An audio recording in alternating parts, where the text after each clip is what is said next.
Find product links below and hundreds more videos on my channel. Hi everyone, welcome back to part 3 of my comparison of the Sony A7. It's a bit of a review on this compared to other cameras, which I figured was the best way to review this. And then now in part 1, you'll see more of an explanation about why I'm doing it exactly this way, comparing it to other cameras. And also more of the issues I had with this camera specifically for stills shooting.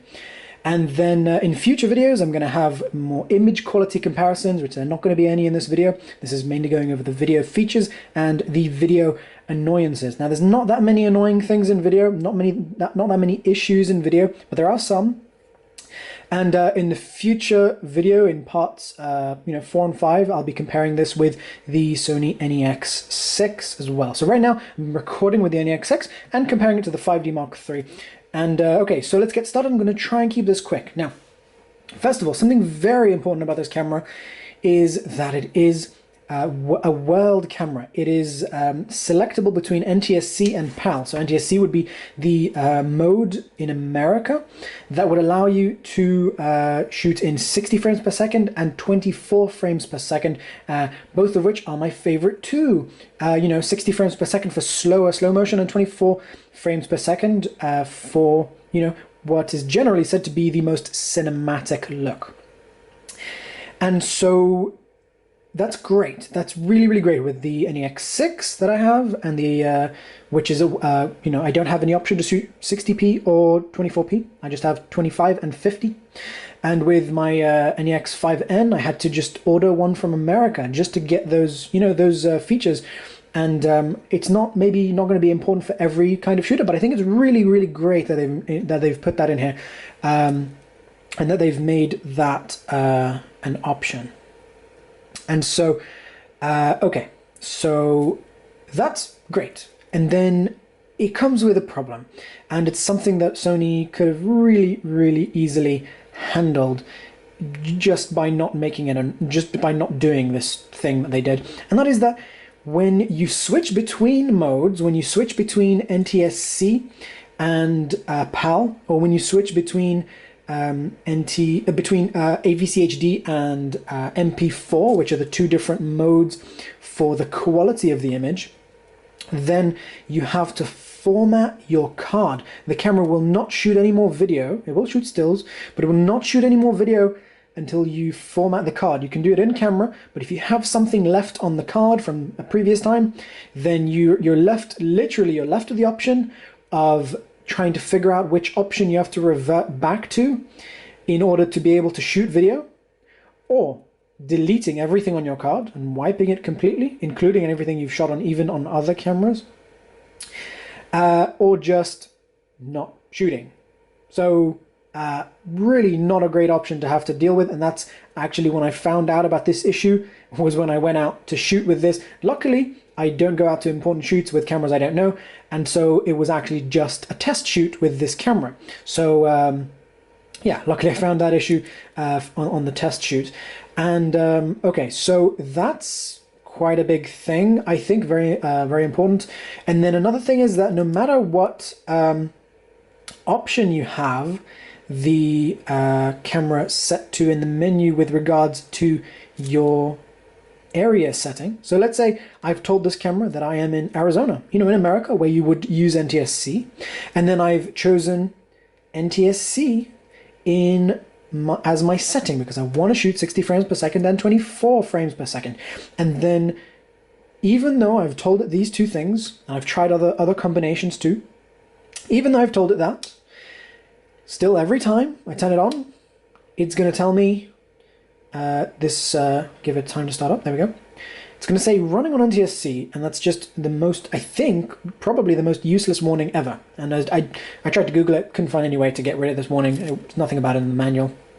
So it's just giving you this really pointless warning. And obviously that will happen if you're, if you're in stills mode as well. So let's say if you're stills and video shooter, again, it comes back to that having to choose between options just to be able to shoot. So let's say if you don't want that to keep coming up on the screen, and you're shooting stills, you'd have to either format your card, or actually in this case, not format your card, but go into the menu and switch back to that other option, and then it'll start asking you to format your card. You wouldn't have to, but it will start asking you to format your card because you've changed to that option. So really just not very well thought out with that setting, and I really feel that they could have done a much better job if they had just tried it out, and I don't know if they put it in there on purpose or what, but it's really annoying.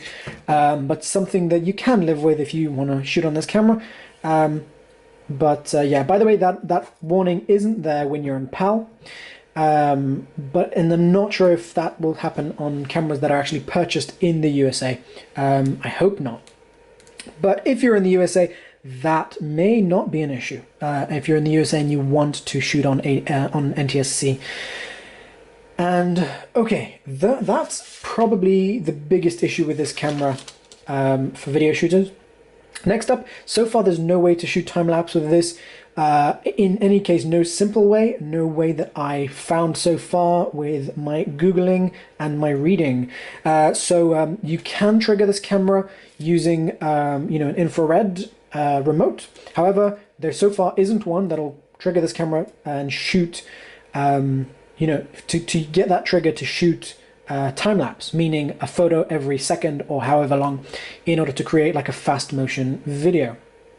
Which for a lot of video shooters is obviously very important. And so even though this has the option to install applications like the NEX-6 and I think the A7r, then even though it has that, the time-lapse application is not available for this. So even though I've actually paid for the time-lapse application and I'm still allowed to use it on 9 more cameras, I have to wait till the next camera, or wait till Sony maybe update this in a firmware update or something, or just an update to the application. But so far I cannot shoot time-lapse on it. It's a fairly big annoyance, but it's something that I could live with. And as far as I know, there's no way to trigger via one of the ports, as far as I know. And okay, next up, with regards to issues, I'm going to try and keep it quick.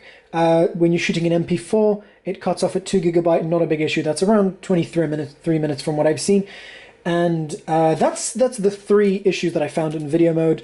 And obviously moire and aliasing. Those are the little squiggly lines and false colors that you would see on,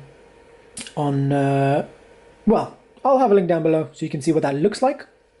But basically an image quality issue.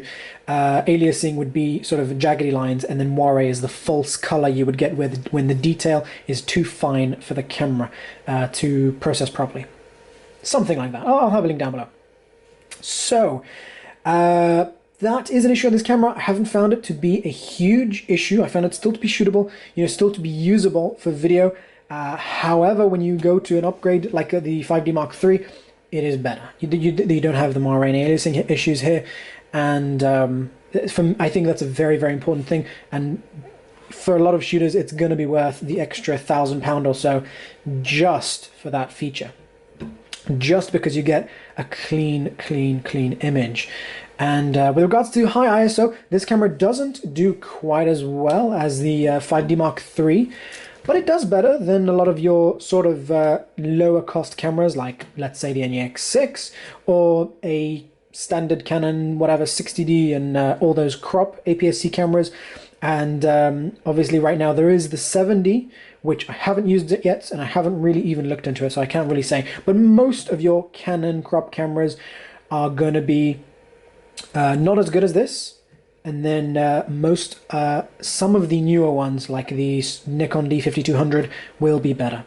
And will, in fact, the Nikon D5200 in video mode can actually reach the quality and low light performance of the 5D Mark III pretty much. Very, very, very close, very similar. And so this is a downgrade in image quality from the 5D Mark III, but not by a huge amount. Now, one thing is, this won't apply to everyone, so I'll keep it quick, but basically, there is an issue with AVC HD where your footage is gonna I'm not sure if it's on a Mac or if it's only on Mac or on PC as well, on Windows, but your highlights will be really ugly and horrible, and I'll have a link down below to the video that explains how to fix that. It's very, very simple, and it's just a very simple thing in the video editor. And it's just because the computer isn't reading the AVC HD properly, and it's not an issue with this camera, it's an issue with AVC HD, not with this camera, and will happen with pretty much every AVC HD camera, as far as I know. Now, okay, let's get to video shooting with regards to the body and the usage of this camera. And first of all, the screen on here is a disappointment with regards to its size. On the Sony NEX-6, which I'll show you in the comparison coming up, the screen is a 16:9 screen, which in stills mode crops itself down. So it's a longer screen that then crops itself down for video mode, for stills mode, sorry. Here, as you can see, it is a screen that's intended for stills shooting. So it's a stills aspect ratio. I think that's a 3:2, and then it's cropped at the top and bottom for video mode. And so I don't love that. I think I would have even preferred a slightly bigger camera just to get a slightly bigger screen, because it is very much on the small side when you're shooting video. However, the lovely viewfinder for video shooting really makes up for that really, really well. By the way, it only looks weird, that motion, because I'm at let me fix that. There we go. So that was my shutter speed. It doesn't actually have a weird lagging thing on the screen. And okay, so the in video shooting, this screen works well, but the viewfinder is fantastic. It's really, really, really good. And it allows you to put this thing on something like a shoulder rig or handheld or whatever you do with it. It gives you far more comfort, far more stability, far easier to focus, far less disturbances from the sun, and being able to shoot far more compact with less counterweight, because you're able to keep this thing, instead of having it this far away from your body so that you can focus with your eyes on the screen, or having external monitors which add weight and setup time, or anything like that. This thing gives you a beautiful viewfinder, which unfortunately I won't be able to actually properly focus into with this camera, but maybe I'll be able to show that in a separate video. I'll have to change lens and stuff, but it has a beautiful viewfinder that allows you to keep it really close to your body, shoot really compact, and if you're shooting on a shoulder rig, then it allows you to go really compact or even handheld, and it gives really nice results handheld with an image stabilized lens like this. And Sony, I've seen just do really decent image stabilization with their lenses, even at telephoto. So really, really quite pleased with that. Now, the lens on this I won't go over too much, because I think I'll maybe post a separate video about that, but it isn't wide enough and it is on the big side. It's 28mm, which compared to the Sony NEX-6, which gives you a wider kit lens, I really would have preferred the kit lens on the NEX-6, but obviously we do have to have a big lens for the biggest sensor. So not a big issue. It's a bigger camera than the NEX-6, just something we have to live with, but again, that's going to be in a separate comparison. And okay, so for video shooting, the 5D Mark III is much heavier. You need far more counterweight at the back of your shoulder rig or whatever it is you're shooting with, and that, I think, is a big downside for video shooting.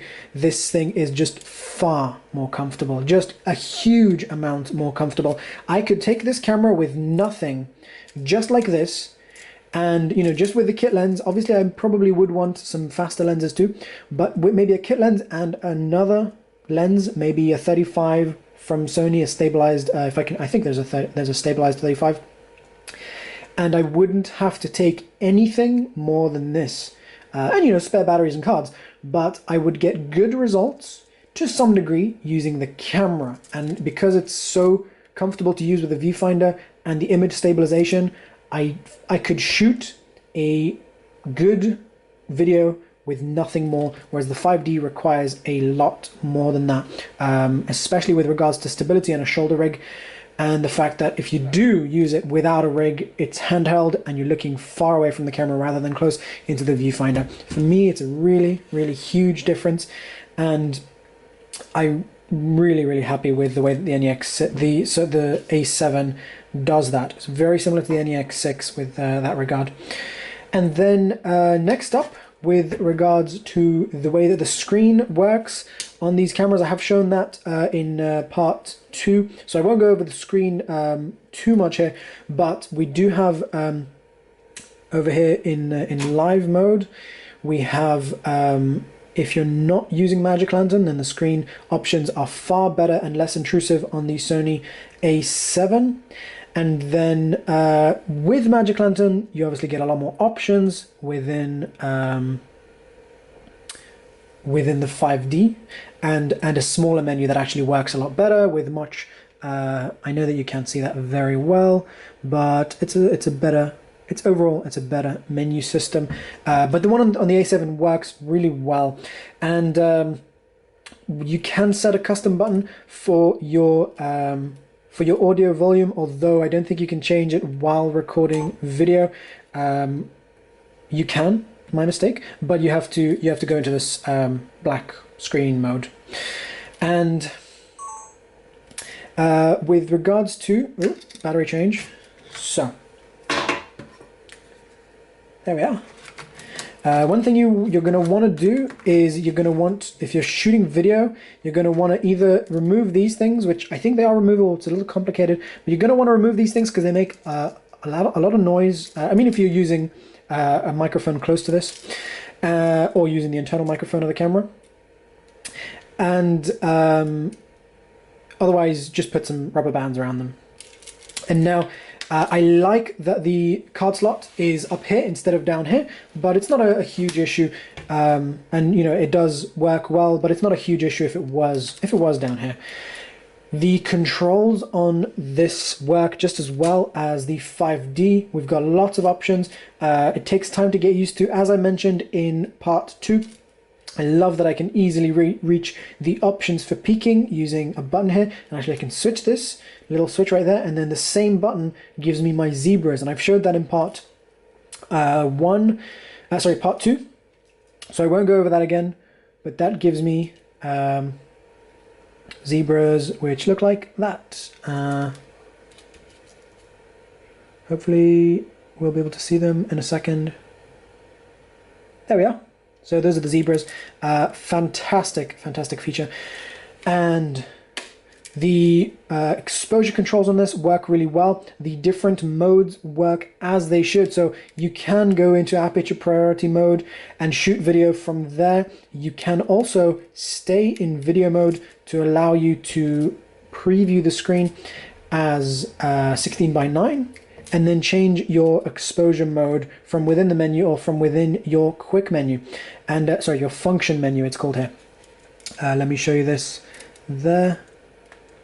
And so function menu, and I'm able to choose a lot of my important options from within this while shooting video. Very quick to do. White balance works just as it should, very well. Lots of different options. The creative style works very well, and that's going to have to be a separate test of how the different creative styles, the picture styles, how they compare. But they work very well, and you do have the controls that you need to have on there. And I've not used that for video. That might be a separate video at some point in the future. Autofocus in video works, but it, just like in stills, it wants to focus on the background a lot of the time. Quite annoying. Quite a, you know, for a camera that really should have good autofocus, it really wants to focus on the background sometimes. Sometimes not, sometimes it's fine. But a lot of the time the autofocus wants to just go to the background. And the dials here that we have work fine. I still haven't fully got used to them compared to something like a 5D where I know exactly where my finger has to go to change something. So here it's I'm still not fully used to it, but it's fine. We have a dial for exposure compensation, so that's great, works just as good in video. And by the way, the auto modes, so for example, the shutter priority, aperture priority, that automatically control some of these features, especially for video. It would be important for these to be smooth and work well and control your exposure well, and they do that perfectly, just like the 5D does. So for example, the auto ISO moves smoothly between the ISOs and doesn't cause any issues with the image in video mode or in stills mode. And the same thing goes for using aperture and shutter priority.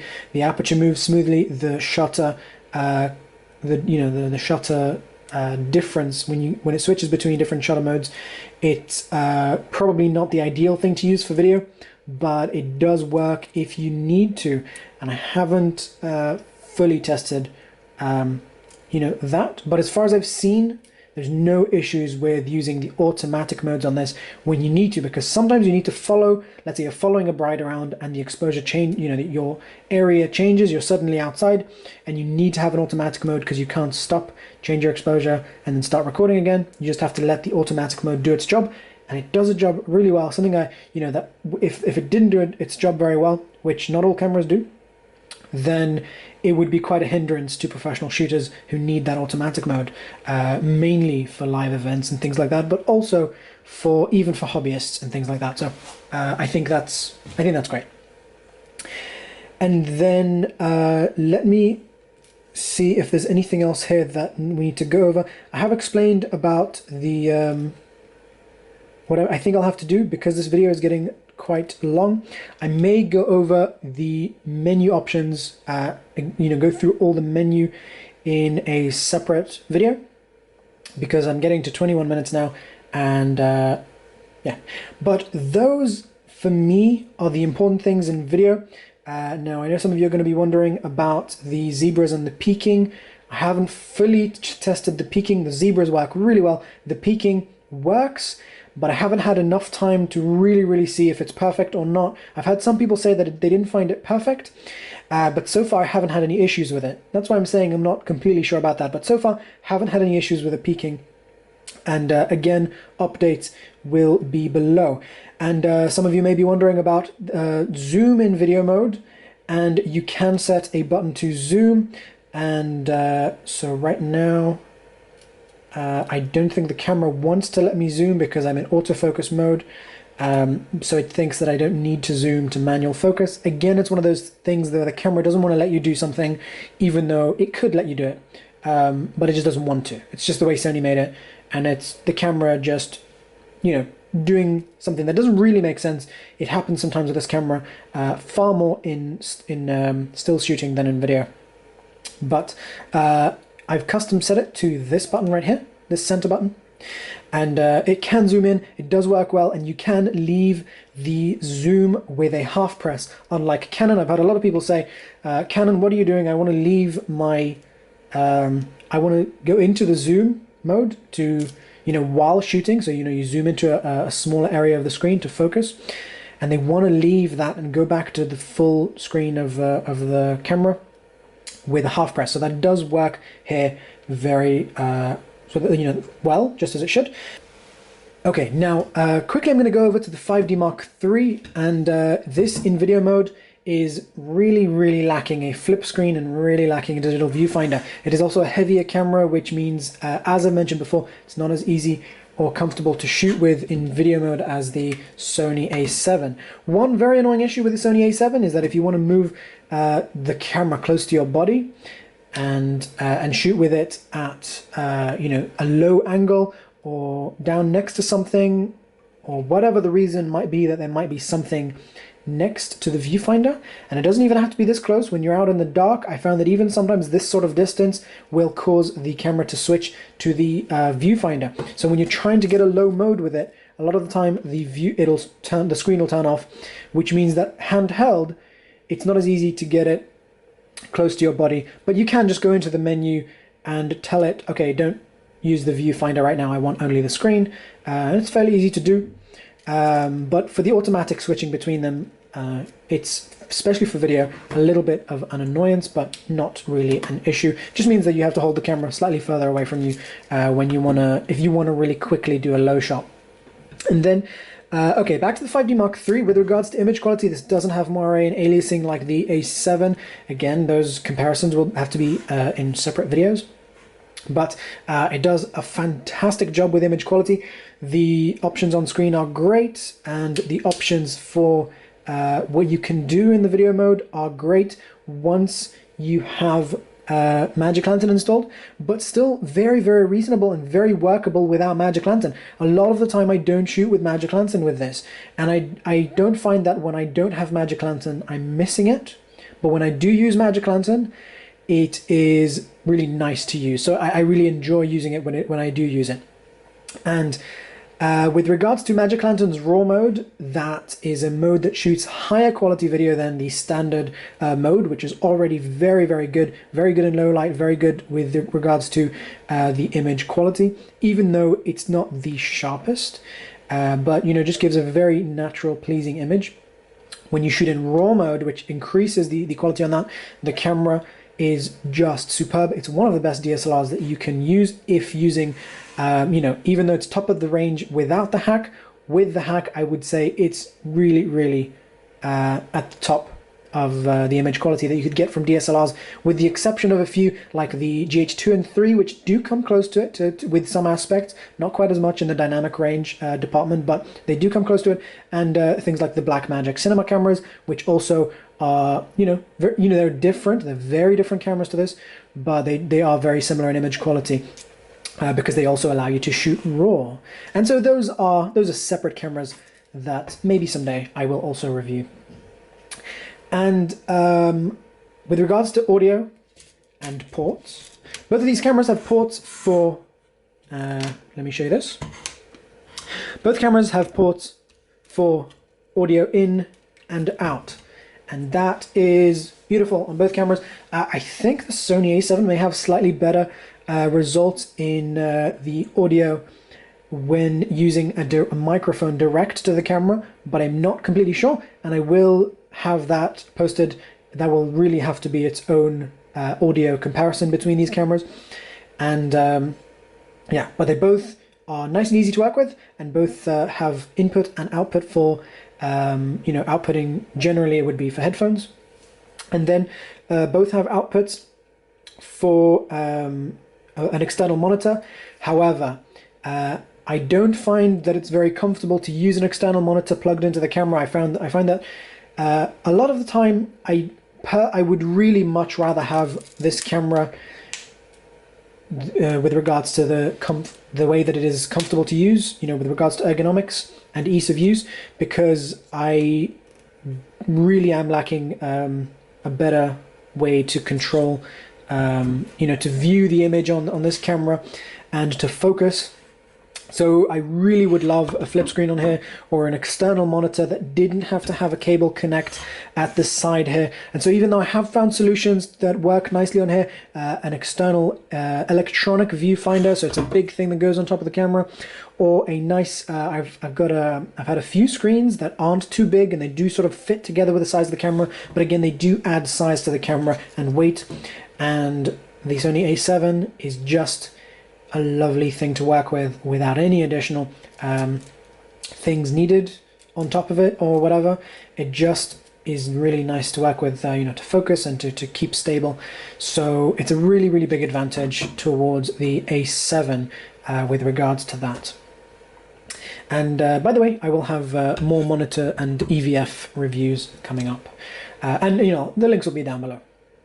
So that is mostly everything that the really important features that I found I would want to compare between these two for video.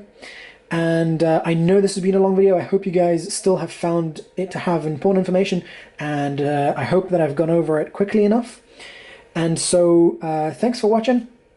If you want to check out the other parts of this video, which will be more about this in the NEX-6, and I will have separate videos where I go over, I think it might be good for me to go over the menu and really go over every feature in the menu. I think that might help someone, or some of you guys who might want to be getting this, because there's a lot of information to be given about what's going on inside the menu. So that may be a video coming up about this. So do check out the rest of this series. Down below there'll be links to all the different videos. And thanks for watching. I'll see you soon. Don't forget to subscribe. And yeah, thanks. Bye.